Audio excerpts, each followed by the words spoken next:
आप सभी को जय मसीह की। आज परमेश्वर के वचन में आप सभी का स्वागत है। परमेश्वर पिता आज अपने वचनों के द्वारा आप सबको बहुत ऐसी आशीष को दे।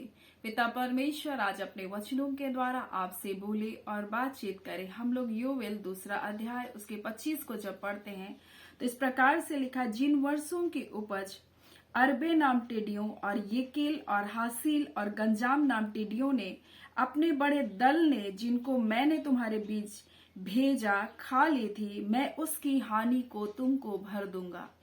और परमेश्वर पिता आज इन वचनों के द्वारा मैं कुछ बातों को बताना चाहता है। परमेश्वर कह रहा है मैं तुम्हारी हानि को भर दूंगा। और परमेश्वर ने आज के दिन मुझे इस वचन को दिया कि मेरे लोगों से तुम कह दो कि मैं उनकी हानियों को भर दूंगा। और जब हम योएल की पुस्तक को पढ़ते हैं तो यहाँ पर हम देखते हैं कि परमेश्वर की दया दूसरे अध्याय में लिखी गई है। परमेश्वर की दया मनुष्य जाति के लिए। और यही बात पौलुस कहता है जब हम पढ़ते हैं गलातिय उसका पहला अध्याय, तो वहां इस प्रकार से पौलुस कहता है, मुझे आश्चर्य होता है कि जिसने तुम्हें मसीह के अनुग्रह में बुलाया उससे तुम इतनी जल्दी फिर कर और ही प्रकार के सुसमाचार की ओर झुकने लगे। और वो कहता है परंतु वह दूसरा सुसमाचार है ही नहीं, पर बात यह है कि कितने ऐसे हैं जो तुम्हें घबरा देते हैं और मसीह के सुसमाचार को बिगाड़ना चाहते हैं। और परमेश्वर का वचन हमें बताता है यीशु मसीह के द्वारा हमने अनुग्रह पर अनुग्रह पाया। और यही बात परमेश्वर अपने वचन के द्वारा कह रहा है, जो हानियां तुम्हारी हुई मैं उन हानियों को क्या करूंगा, भर दूंगा। आज परमेश्वर अपने वचन के द्वारा अपने प्रिय लोगों से कहना चाहता है कोई दूसरा सुसमाचार नहीं दिया गया, सिर्फ यीशु मसीह वो सुसमाचार है जिसके द्वारा हमने अनुग्रह पर अनुग्रह पाया। स्वर्गदूतों ने कहा मैं तुमको बड़े आनंद का सुसमाचार सुनाता हूं। ये उद्धार का सुसमाचार था, ये छुटकारे का सुसमाचार था, ये आशीषों का सुसमाचार था। और यीशु मसीह के द्वारा हमने अनुग्रह पर अनुग्रह पाया, एक ऐसी आशीषों को पाने के लिए जिसके हम योग्य नहीं थे, परंतु यीशु मसीह के कारण आज हमारे जीवन में वो भलाइयां आती है, क्योंकि किसी ने आपके लिए कुछ किया और उसका प्रतिफल आपको मिल रहा है। यीशु मसीह ने हमें मेल मिलाप का सुसमाचार सुनाया। उसने हम जो पिता से दूर थे अपने पवित्र लहू को बहाकर हमारा पिता से मेल मिलाप कराया। हमें अनुग्रह का सुसमाचार दिया गया, हमें आशीषों को पाने का सुसमाचार दिया गया, जिसके लिए हमने कुछ नहीं किया परंतु यीशु ने उसके लिए कीमत को अदा की। हमारी चंगाई के लिए यीशु ने कोड़े की मार को सहा। हमें पापों हमारे अपराधों को मिटाने के लिए यीशु ने अपने शरीर का एक एक कतरा लहू बहा। हमारे लिए वो गरीब बना, वो स्वर्ग का सुख को छोड़ा ताकि परमेश्वर अपने बेटे यीशु मसीह में हमें, मसीह यीशु में हम धनवान किए जाए। हम हर प्रकार से धनवान किए जाए, हम आत्मा में धनवान किए जाए, हम अपनी सोच में धनवान किए जाए, हम अपनी हालातों में धनवान किए जाए। और इसीलिए तो यीशु मसीह हमारे इस दुनिया में आया। और इसलिए उसका वचन हमें कुछ बातों को कहना चाहता है। जब यीशु मसीह आया तो उसके बारे में इस प्रकार से लिखा हुआ जो हमको मिलता है मत्ती 12 उसका 20 में, वह कुचले हुए सरकंडों को ना तोड़ेगा, वह धुआं देती हुई बत्ती को ना बुझाएगा। उसके बारे में इस प्रकार से लूका अगर हम लोग 4 उसका 18 को पढ़ते तो इस प्रकार से लिखा है, यहोवा का आत्मा मुझ पर है क्योंकि यहोवा ने मुझे सुसमाचार सुनाने के लिए मेरा अभिषेक किया। मुझे इसलिए भेजा गया कि मैं खेदित मन वाले लोगों को शांति दूं और बंधुओं को स्वतंत्रता का और कैदियों को छुटकारे का मैं प्रचार करूं। और यीशु मसीह के बारे में लिखा हुआ है कि वो कुचले हुए सरकंडे को ना तोड़ेगा। हो सकता है आप अपने जीवन में संगीत को खो चुके हैं मेरे प्रियो। ये जो सरकंडा था इससे लोग बांसुरी को बजाते थे, बांसुरी बनाकर उसको बजाते थे, परंतु जो कुचल चुका है, जो नष्ट हो चुका है, वो किस काम आएगा। वैसे ही कई बार हमारा जीवन ऐसे कुचले हुए सरकंडे के जैसा हो जाता है। जब हमारी कोई कद्र नहीं होती, हम गिने नहीं जाते हमारे जीवन में, जैसे टिड्डियां, ये 4 प्रकार की टिड्डियां वहां आई थी जिसके बारे में हम देखते हैं योएल की पुस्तक में, जहां लिखा अरबे नाम टिड्डी, और जब हम इसके बारे में हम लोग देखते हैं, और ये केल नाम टिड्डी, हासिल नाम टिड्डी और गजाम नाम टिड्डी, और इन टिड्डियों के जब हम नाम का अर्थ को देखते हैं तो ये बड़े झुंड के झुंड बड़े चले आते हैं। इनका काम काटना था, इनका काम चाटना था, इनका काम पूरी रीति से जो अवशेष बचे उसे खत्म कर देना था। इन सब के नामों का अर्थ ऐसा था, यानी ये पूरी रीति से तहस नहस कर दिए। और वैसे यीशु मसीह कहता है जो कुचले जा चुके हैं, जो धुआं दे रहे, जिसमें कोई आशा नहीं, धुआं हम देखते हैं। एक हम लोग हमारे इधर में जब एक दीपक को जलाया जाता तो जो पलीते के रूप में, सूते के रूप में था, और जब हम लोग उस दिए को जलाते थे, जब उसमें तेल खत्म हो जाता था तो धुआं देती थी, और वो बड़ा आंख को चुभता था और हम उसको दूर हटा देते थे। परंतु परमेश्वर का वचन कहता है वो धुआं देती हुई बत्ती को भी नहीं बुझाएगा। यानी यीशु मसीह कह रहा, हो सकता है तुमने अपने जीवन का संगीत को खो चुका हो सकता है आप लोगों की नजरों में आपका जीवन जल चुका है, आपकी कोई कद्र नहीं, लोग आपको हटा दे रहे होंगे सामने से, इनके जीवन का कोई महत्व नहीं। परंतु परमेश्वर का वचन हमसे कहता है, जिस प्रकार से हम देखते हैं टिड्डियों ने, जो 4 प्रकार की टिड्डियां थे, तुम्हारे जीवन को नष्ट कर दिया है, परंतु यीशु मसीह के कारण परमेश्वर का वचन कहता है तुम जो कुचले जा चुके हो, तुम जो धुआं दे रहे हो, परमेश्वर का वचन कहता है मैं खेदित मन वालों को क्या करूंगा, बोलता है शांति दूंगा, मैं ऐसे नष्ट किए हुए लोगों को मैं उठाऊंगा। परमेश्वर का वचन कहता है मैं ऐसे लोगों के लिए आया, वो धुआं देती हुई बत्ती को भी नहीं बुझाएगा। और परमेश्वर कहता है मैं अपने अनुग्रह के द्वारा मैं तुम्हारी हानियों को भर दूंगा। और यही बात योएल की पुस्तक में लिखा गया। अगर योएल की पुस्तक में हम जब पढ़ते हैं तो हम देखते हैं बड़ा नुकसान को देखते हैं, बड़े पैमाने में टिड्डियों के महामारी का वर्णन है, और सब कुछ तहस नहस हो गया, क्योंकि जब टिड्डियां आती है बड़े पैमाने में असंख्य के रूप से आती है और कुछ भी नहीं बचाती, जिस देश के जिस क्षेत्र में वो जाती है सब कुछ चट कर जाती है।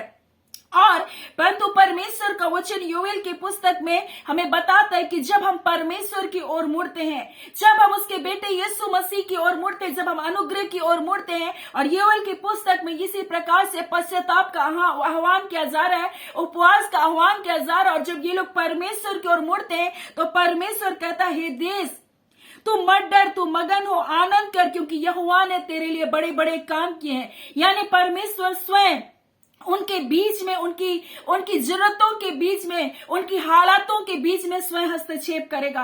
और परमेश्वर कह रहा है जो हानियां तुम्हारी हुई है मैं उनको भर दूंगा। और आने वाले समय की भी भविष्यवाणी इसमें की गई, जहां वो कहता है इन सब बातों के बाद बोलता है मैं सब प्राणियों पर अपना आत्मा को उंडेलूंगा।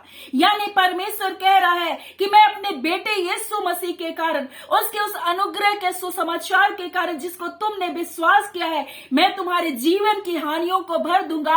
हो सकता है तुम धुआं देती हुए बत्तियों के समान हो सकता है तुम कुचले हुए सरकंडे के समान हो, जिसने अपनी ध्वनि को, अपनी आवाज को, अपने संगीत को, अपने जीवन के आनंद को, अपने जीवन के उत्सव को जब तुमने खो दिया है। परमेश्वर का वचन कहता है मैं तुम्हारी हानियों को भर दूंगा, तुम फिर से जय जयकार करोगे, तुम फिर से आनंदित होगे, तुम फिर से चमकदार तुम्हारा जीवन होगा करके परमेश्वर कहता है। परमेश्वर का वचन इसलिए कहता है वो बंधुओं को छुड़ाने के लिए आया, उनको स्वतंत्रता का प्रचार करने के लिए आया, वो कैदियों को छुटकारे का प्रचार करने के लिए आया। यीशु मसीह खेदित मन वालों को चंगा करने के लिए आया। इसलिए जब हम भजन संहिता को हम लोग जब पढ़ते 147 को, तो इस प्रकार से लिखा है वो खेदित मन वालों को चंगा करता है और उनके शौक पर वो मरहम पट्टी को बांधता है। और आगे जब हम पढ़ेंगे तो लिखा है वो तारों को गिनता है और उनमें से एक एक का नाम रखता है। यानी जो परमेश्वर तारों को गिनकर उसका नाम रखता है वो आपके मन की हालतों को जानता है, आपके कुचले हुए जीवन को जानता है, आपके जीवन को हानियों को जानता है। जब आपने उन टिड्डियों के समान हानि के ऊपर हानि को अपने जीवन में देखा, आपने अपने जीवन को तहस नहस होता हुआ देखा, आपने अपने जीवन को नुकसान और नुकसान को देखा, परंतु आज परमेश्वर अपने लोगों से कहना चाहता है मैं अपने बेटे यीशु के कारण मैं तुम्हारे जीवन की उन हानियों को भर दूंगा।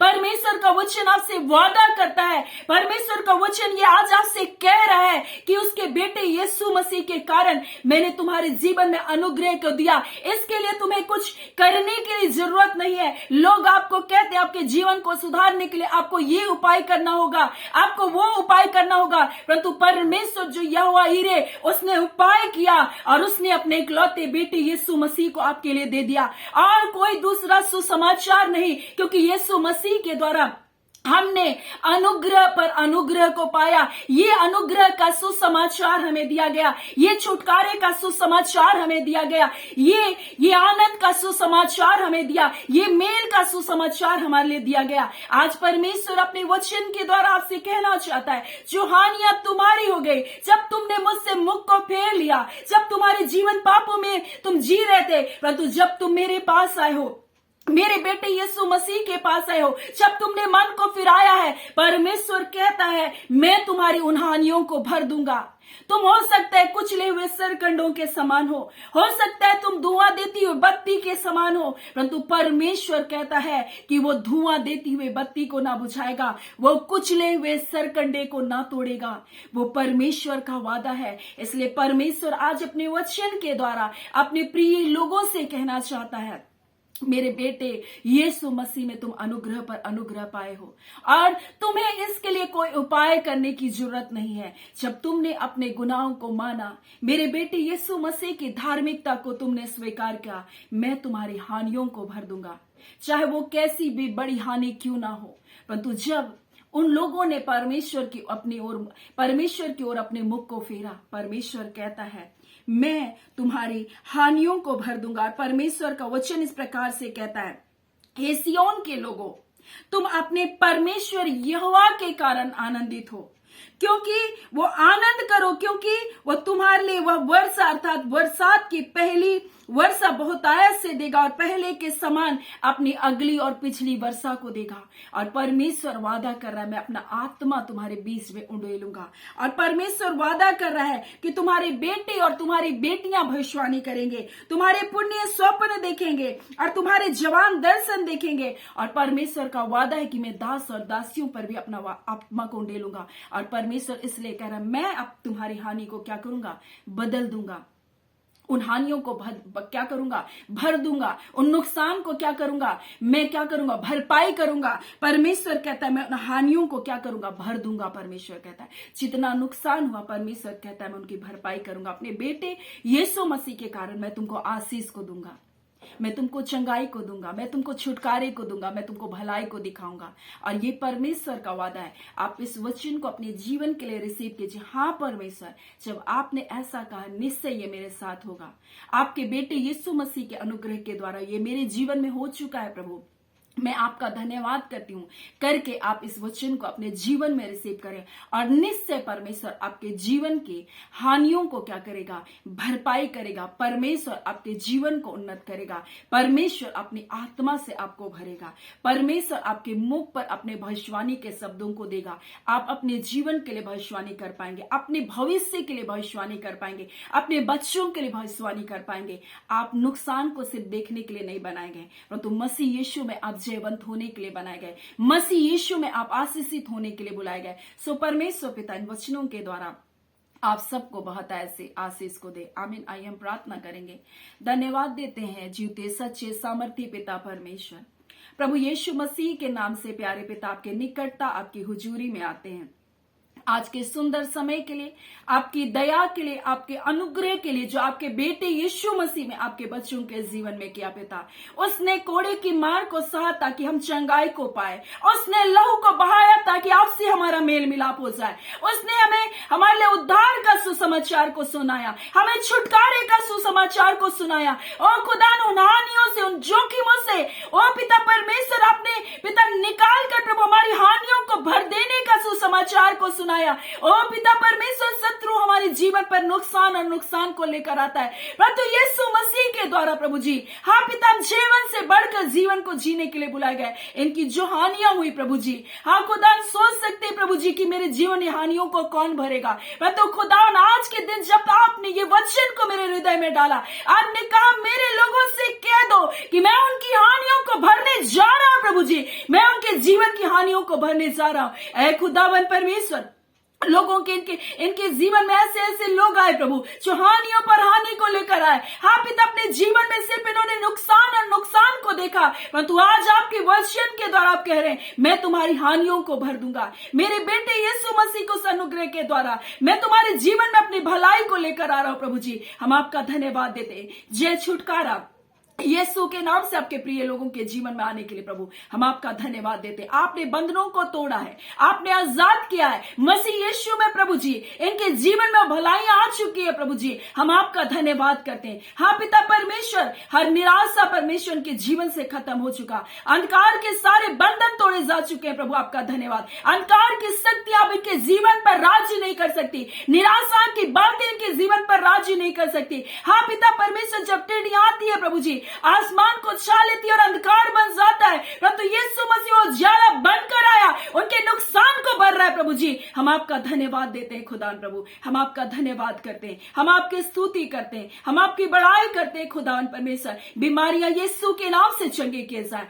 हाँ पिता परमेश्वर प्रभु जी, हर प्रकार के परमेश्वर शत्रु के जलते हुए तीरों को हम यीशु के नाम से गले बुझाते हैं इनकी जिंदगियों से। इनके जीवन में जितने तीर छोड़े गए शत्रु की ओर से, हम तीरों को यीशु के नाम से निरस्त करते हैं प्रभु जी। इनके जीवन से शत्रु कह रहे अटैक को खत्म करते हैं खुदावन परमेश्वर। आपने जय और छुटकारे को दिया पिता, अपने प्रिय लोगों से आपने बोला और बातचीत किया खुदावन परमेश्वर। आप सचमुच परमेश्वर तो पिता कुचले हुए सरकंडों को भी आपने तोड़ते, परंतु खुदा उनके लिए भी आपने आशा को रखा है, आपने जय को रखा, आपने छुटकारे को रखा। आपका धन्यवाद। प्रार्थना सुनने के लिए पिता आपका धन्यवाद। प्रार्थना आपके बेटे यीशु के नाम से हम मांगते हैं, दया से अनुग्रह से ग्रहण कर लीजिएगा।